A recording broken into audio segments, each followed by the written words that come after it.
Ya sebenarnya pemirsa karena sudah terlalu lama mungkin masyarakat Indonesia dan juga negara-negara lain di dunia berperang dan berjuang di tengah kondisi pandemi COVID-19 seperti ini, mungkin himbauan-himbauan agar tetap patuh dengan protokol kesehatan seakan-akan tidak didengar. Tapi ketika saat ini kasusnya sudah semakin tinggi, trennya memasuki gelombang kedua, sementara di Indonesia memang tercatat gelombang pertama saja belum usai, ini kemudian kekhawatiran semakin tinggi lagi. Apakah kita siap jika angka kasus COVID-19 ini semakin tinggi mengingat sebentar lagi akan Lebaran? Pastinya masyarakat yang sudah dihimbau untuk jangan mudik, toh masih juga banyak yang mudik. Itu yang akan saya bahas di malam hari ini. Pemirsa sudah tersambung dengan dua narasumber saya yang ada di luar, yakni di Jawa Timur dan juga di Jakarta, yakni bersama Bapak Imam Prasojo. Pak Imam, selamat malam, assalamualaikum.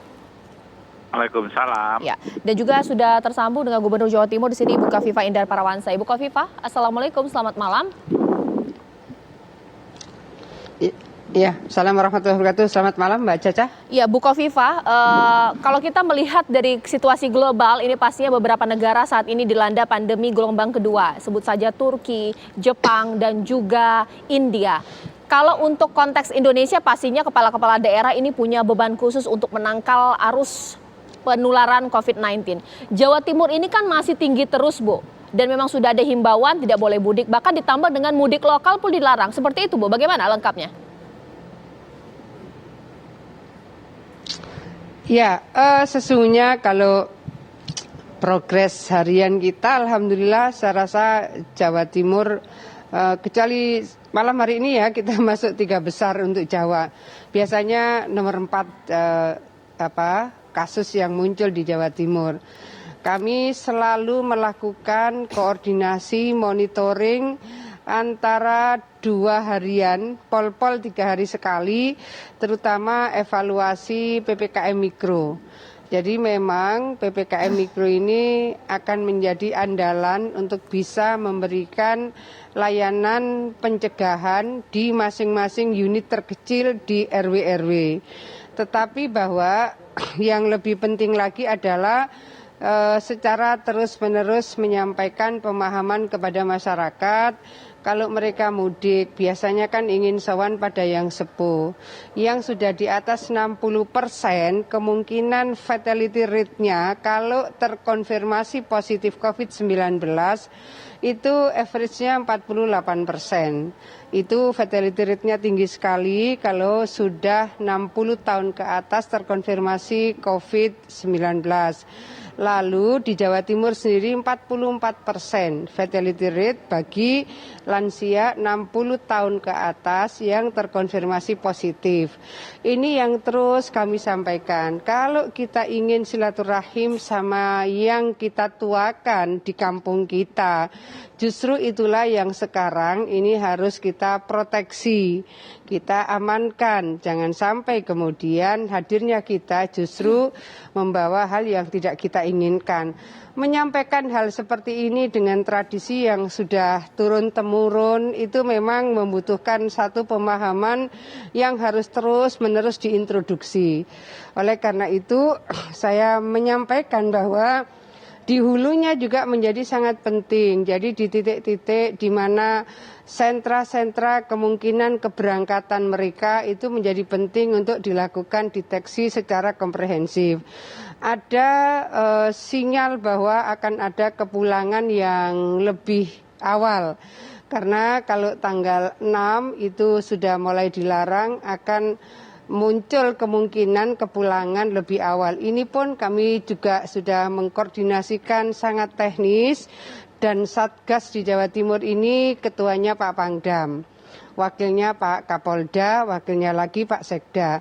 Jadi pada posisi-posisi bagaimana dan Satgas untuk kepulangan mereka, ini sebetulnya yang kita lakukan antisipasi juga secara lebih detail adalah kepulangan PMI. PMI ini kita harus detail sekali karena pekerja migran Indonesia yang pulang ke Jawa Timur kemungkinan sampai dengan pertengahan Mei sudah mencapai 14.800-an.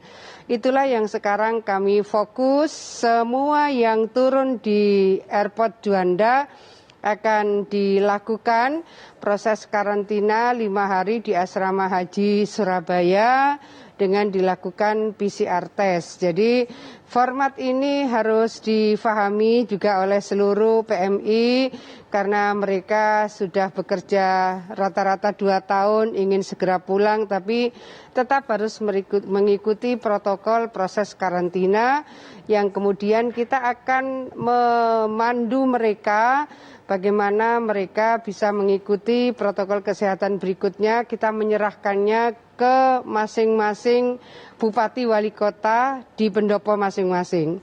Nah, berikutnya baru akan dikarantina di tempat terdekat dengan keluarga mereka. Itulah PPKM Mikro, ya. Baik, ditahan dulu Ibu Khofifah karena sekarang saya sudah tersambung dengan Kepala Dinas Kesehatan Kabupaten Banyumas, Bapak Sadianto. Pak Sadianto, selamat malam. Assalamualaikum. Selamat malam. Baik, Pak Sadianto, ini yang baru saja informasi sudah berkembang bahwa di Banyumas ini Bapak sudah ada klaster dikarenakan sholat tarawih. Kita tidak menyolahkan sholat tarawih, itu memang harus digarisbawahi. Tapi sebenarnya apa yang terjadi, Pak? Kenapa ada peningkatan kasus hingga 44 orang ya catatan saya? Seperti apa, Pak? Iya, terima kasih, Mbak. Jadi awalnya begini, ingin saya ceritakan kronologinya. Ada 2 orang masyarakat di desa, di RT sekitar musola itu yang sakit biasa sebenarnya, datang ke puskesmas, kemudian di puskesmas di asesmen, diperiksa, masuk suspek, diswab. Setelah diswab, tunggu berapa hari hasilnya positif. Nah, setelah positif, kemudian kita tracing, kita kembangkan yang kontak erat berapa. Ada 16 orang kemudian kita periksa. Ternyata dari 16 orang itu yang kita periksa, hasilnya 10 yang positif. Dan dari 10 yang positif, ada beberapa yang memang peserta jamaah tarawih di musola di sekitar RT 2 itu. Kemudian kita kembangkan lagi. Dari 10 itu kita kembangkan lagi, kita tracing. Menjadi dapat 54 kontak erat. Dari 54 itu ada 22 yang positif, sehingga jumlahnya ada 35 yang positif. 1 di rumah sakit, tapi kondisinya baik-baik saja sih. Yang 34 ada yang kita bawa ke RK Batu Raden, hampir semuanya kita kita bawa ke RK Batu Raden. RK diklatnya pemerintah daerah, tapi yang kita manfaatkan untuk rumah karantina. Mereka dijaga oleh tenaga kesehatan. Alhamdulillah sebenarnya kondisinya baik-baik saja. Tapi itu memang protap kita lah, supaya kita bisa melokalisir tidak menjadi lebih luas lagi yang terkena. Itu, Mbak. Ya, Pak, sebenarnya ini pertanyaan standar ya.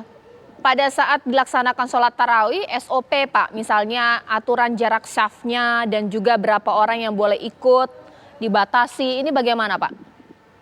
Iya, justru setelah ada kasus seperti itu, kita kemudian asesmen.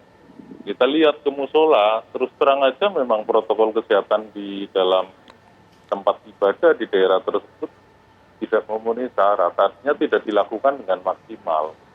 Ada yang tidak pakai masker, jaraknya juga tidak diatur yang memenuhi syarat minimal 1,5 atau minimal sekali 1 meter gitu. Kemudian kapasitasnya dari tempat ibadah itu kan juga harus diperhitungkan. Mestinya kalau berlebih harus diterapkan dan lain sebagainya ya. Harus ditambah tenda lah di depan musola supaya betul-betul terjaga, jaga jaraknya bisa betul-betul dilakukan.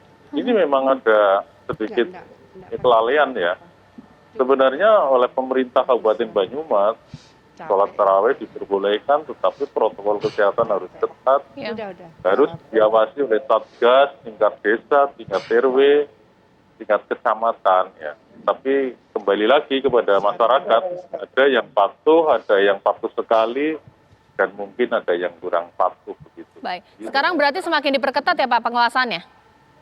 Insya Allah, justru di Jawa Tengah tadi pagi juga ada koordinasi, tidak hanya Banyumas, di Jawa Tengah tadi pagi ada koordinasi oleh Kemenak, informasi dari Banyumas saya sampaikan, saya kebetulan menjadi narasumber, dan supaya semuanya diperketat, supaya tidak sampai masyarakat terkena COVID gara-gara sedang beribadah. Baik, terima kasih Pak Sadianto, Kepala Dinas Kabupaten Banyumas, Kepala Dinas Kesehatan Kabupaten Banyumas. Nanti sesaat lagi saya akan tanya hal ini dengan Gubernur Jawa Barat, Ridwan Kamil, dan juga Pak Imam Prasojo bahwa ini bisa terjadi tidak hanya di Banyumas, tapi di seluruh Indonesia. Mengingat sholat tarawih memang dilaksanakan di sejumlah masjid dan juga musola, tidak hanya di Banyumas pastinya. Kepatuhan protokol kesehatan di sana seperti apa? Benarkah patuh atau juga tidak? Nanti mungkin saya tanyakan juga kepada Ibu Khofifah usai jeda berikut.